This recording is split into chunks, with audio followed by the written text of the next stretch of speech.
दोस्तों, हमारी सब्जियों की फसलों में जो हम पहला फर्टिगेशन करते हैं वो सबसे ज़्यादा महत्वपूर्ण होता है और इसी पहले फर्टिगेशन पे हमारी प्लांट्स की जो ग्रोथ होती है वो डिपेंड करती है और इसी पहले फर्टिगेशन पे हमारा उत्पादन डिपेंड करता है। कहने का मतलब है कि जब हम पहला फर्टिगेशन कर रहे हैं उस समय हमें सबसे ज़्यादा सावधानियां रखनी पड़ती हैं, चाहे वो आपकी तरबूज की फसल हो, चाहे आपकी खरबूजे की फसल हो या फिर किसी भी तरह की सब्जियों की फसल हो। पहले फर्टिगेशन में हमें सबसे ज़्यादा सावधानियां रखनी पड़ती हैं और साथ ही डिपेंड करता है कि जिस समय हम पहला फर्टिगेशन कर रहे हैं उस समय हमारे प्लांट की ग्रोथ कैसी है, यानी कि प्लांट कितने दिनों का हुआ है और साथ ही हम पहले फर्टिगेशन में कौन कौन से खाद उर्वरकों का चयन कर रहे हैं। तो ये सब जानकारियां हमारे पास होनी चाहिए। सही खाद उर्वरकों का चयन करना चाहिए और पहले फर्टिगेशन के समय आपके प्लांट्स की जो अवस्था है वो भी आपको ध्यान में रखनी चाहिए या सही अवस्था के दौरान ही आपको पहला फर्टिगेशन करना चाहिए, वरना बाद में पता चलता है कि हमने पहला फर्टिगेशन भी कर दिया और पहले फर्टिगेशन से कोई काम भी नहीं बना, हमारा मेहनत भी लग जाती है और हमारा पैसा भी बर्बाद हो जाता है। या तो हम सही खाद उर्वरकों का चयन नहीं कर पाते और अगर खाद उर्वरकों का चयन हम कर भी लेते हैं तो सही प्लांट की अवस्था के दौरान फर्टिगेशन नहीं कर पाते हैं और प्लांट की सही अवस्था में अगर हम फर्टिगेशन नहीं करते हैं तो प्लांट उन खाद उर्वरकों को ठीक से उठा भी नहीं पाता है। नतीजा ये निकलता है कि वो फर्टिगेशन टोटली आपका जो है वो वेस्ट जाता है। काफी किसान भाई हमारे पास कमेंट करके पूछते भी रहते हैं कि सर हमने पहला फर्टिगेशन भी कर दिया उसके बाद भी प्लांट की ग्रोथ नहीं हो रही है। तो इसका कारण जो होता है वो यही होता है, आपके अधूरे ज्ञान की वजह से, सही खाद उर्वरकों का चयन नहीं कर पाने की वजह से या प्लांट की सही अवस्था के दौरान फर्टिगेशन नहीं करने की वजह से। तो आज के इस वीडियो में कंप्लीट जानकारी पहले फर्टिगेशन के बारे में मिलने वाली है। तरबूज, खरबूजा या किसी भी तरह की अगेती सब्जियां अगर आपने लगा रखी हैं, पहले फर्टिगेशन के योग्य हो चुकी हैं या अभी आपने लगाई है, तो आप भी जान लीजिए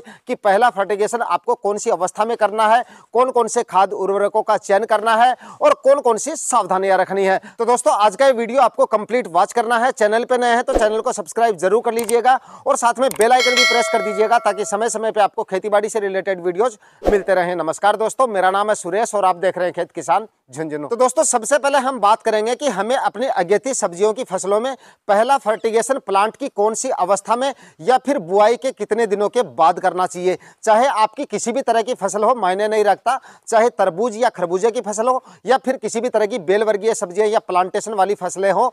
अगर आपने पहला फर्टिगेशन ध्यान से कर दिया या प्लांट की सही अवस्था में कर दिया, बताए गए तरीके से अगर आपने पहला फर्टिगेशन कर दिया, तो यकीनन दोस्तों आपको पहले फर्टिगेशन के बाद में तुरंत रिजल्ट देखने को मिल जाएंगे। यानी कि प्लांट की ग्रोथ आपको जो है पहले फर्टिगेशन के बाद में तुरंत देखने को मिल जाएगी। 99% रिजल्ट आपको पहला फर्टिगेशन करने के बाद तुरंत देखने को मिल जाएंगे। दोस्तों, अगर हम अपनी सब्जियों को फरवरी या मार्च महीने में लगा रहे हैं और उसके बाद में पहला फर्टिगेशन कर रहे हैं, तो ये फर्टिगेशन हम 15-20 दिन की अवस्था में कर सकते हैं, क्योंकि उस समय बीज का जमाव जो है वो भी जल्दी हो जाता है। यानी कि 4-5 दिन के भीतर, यानी कि 3-4 दिन के भीतर ही हमारा जो प्लांट है वो बाहर निकल आता है और उसके बाद में गर्मियों में ग्रोथ भी जो होती है वो भी थोड़ी तेजी से होती है। तो उस समय तो हम जल्दी कर सकते हैं, लेकिन सर्दियों में ये थोड़ा उल्टा हो जाता है। सर्दियों में अगर हम बीज की बुआई करते हैं तो भाई लगभग 10-15 दिन तो बीज को उगने में लग जाते हैं और उसके बाद में कुछ किसान भाइयों को तो जो है अगर पाले पड़ रहे हैं और उस दौरान बीज की बुआई कर दी है तो जो है 12-13 दिन का समय भी जर्मिनेशन में लग जाता है।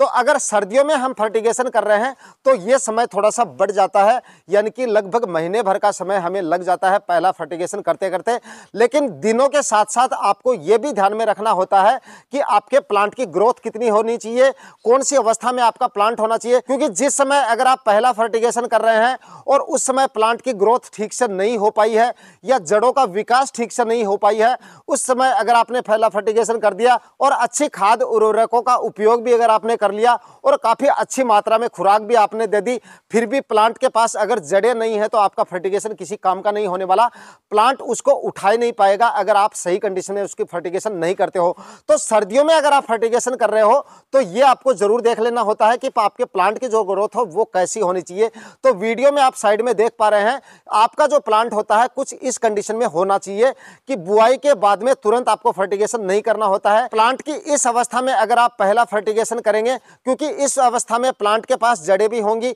यानी कि व्हाइट रूट्स जो होती हैं वो बननी शुरू हो जाती हैं। तो दोस्तों जब भी आप अपनी सब्जियों की फसलों में पहला फर्टिगेशन करें तो यहाँ पर आप ये प्लांट देख लीजिए, आपके प्लांट की जो कंडीशन है वो कुछ इस तरह की होनी चाहिए। मतलब प्लांट की जो अवस्था है वो ये होनी चाहिए। इस अवस्था में आपको पहला फर्टिगेशन करता है। सर्दियों में मायने नहीं रखता कि ये अवस्था कितने दिनों के बाद में होने वाली है। कुछ किसान भाइयों को तो ऐसी अवस्था 20 दिन में मिल जाती है। बीज का जमाव अगर जल्दी हो जाता है, टेम्परेचर काफ़ी अनुकूल हो जाते हैं, और कुछ किसान भाइयों की इस अवस्था में प्लांट जो है महीने भर तक भी नहीं पहुंच पाता है। तो आपका पहला फर्टिगेशन जब आप कर रहे हो तो आपका प्लांट इस अवस्था में जो है वो होना ही चाहिए। इस अवस्था से पहले आपको पहला फर्टिगेशन नहीं करना है, क्योंकि इस अवस्था में अगर आप पहला फर्टिगेशन करेंगे तो आपके प्लांट्स की जो व्हाइट रूट्स होती हैं वो बननी शुरू हो जाती हैं, यानी कि जड़ों का विकास इतना हो जाता है कि आप जो भी पहला फर्टिगेशन करोगे, जो भी खाद उर्वरक डालोगे जड़ों में, वो आसानी से काम करेंगे, आसानी से प्लांट उनको उठा पाएगा। अगर इससे छोटे प्लांट में आप फर्टिगेशन कर रहे हो तो भाई आप चाहे किसी भी तरह की खाद उर्वरक डालो, वो ठीक से काम भी नहीं करेगा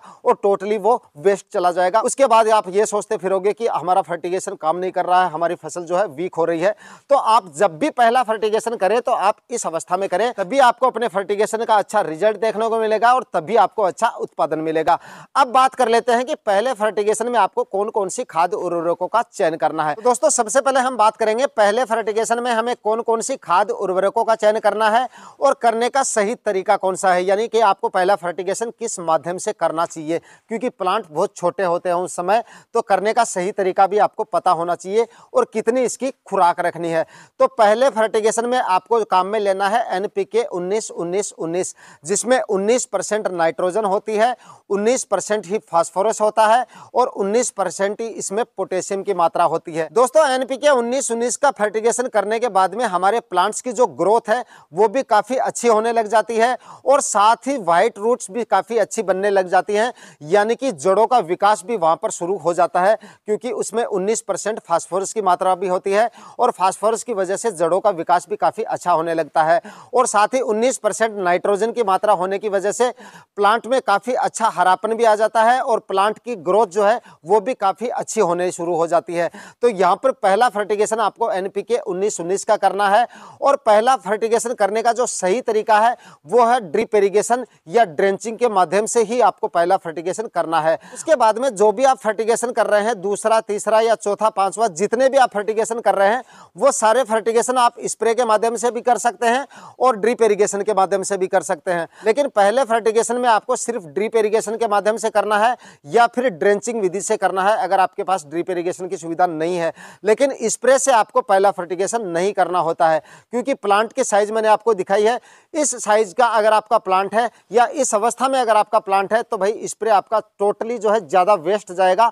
और प्लांट को कम मिलेगा, क्योंकि दोस्तों प्लांट की साइज मैंने आपको दिखा दी है। और इस अवस्था में अगर आपका प्लांट है और उसमें पहला फर्टिगेशन हम कर रहे हैं तो भाई इतना प्लांट का विकास ही नहीं हुआ है, ग्रोथ ही नहीं हुई है, तो स्प्रे ठीक से इसमें काम नहीं करेगा। तो पहले फर्टिगेशन में आपको जो है सिर्फ ड्रिप इरिगेशन की सहायता से या फिर आप जो है ड्रेंचिंग के माध्यम से भी कर सकते हैं, अगर आपके पास ड्रिप इरिगेशन की सुविधा नहीं है। दोस्तों अब बात कर लेते हैं NPK 19-19 की खुराक के बारे में। अगर आप फर्टिगेशन कर रहे हैं, ड्रिप इरिगेशन के माध्यम से दे रहे हैं या ड्रेंचिंग कर रहे हैं, तो 3 kg प्रति एकड़ के हिसाब से आपको इसकी खुराक रखनी है। अगर आप ड्रिप के माध्यम से दे रहे हैं, चाहे आपकी तरबूज की फसल हो, चाहे आपकी खरबूजे की फसल हो या बेल वर्गीय सब्जियां हो या टमाटर, मिर्ची वगैरह, बैंगन वगैरह, किसी भी तरह की फसलों में अगर आप पहला फर्टिगेशन कर रहे हो तो 3 kg प्रति एकड़ के हिसाब से आपको इसकी खुराक रखनी है। और अगर स्प्रे के माध्यम से आपको पहला फर्टिगेशन मैंने आपको बता दिया नहीं करनी है, लेकिन खुराक में आपको यहाँ पर बता देता हूँ कि स्प्रे के माध्यम से अगर आप पहला फर्टिगेशन कर रहे हो या NPK 19-19 इसका मतलब आप स्प्रे कर रहे हो तो 80 से लेकर 100 ग्राम प्रति 15 लीटर स्प्रे टैंक के हिसाब से आपको इसकी खुराक रखनी होती है। तो इस तरीके से आप जो है बताई गई अवस्था में बताए गए खाद उर्वरक लेकर अपना पहला फर्टिगेशन अपनी सब्जियों की फसलों में कर सकते हो। आज के वीडियो में दी गई जानकारियां अगर अच्छी लगी तो वीडियो को लाइक शेयर जरूर कर दीजिएगा। चैनल पर नए हैं तो सब्सक्राइब जरूर करके जाइएगा। मिलते हैं किसी नए वीडियो में नए टॉपिक के साथ, तब तक के लिए जय हिंद।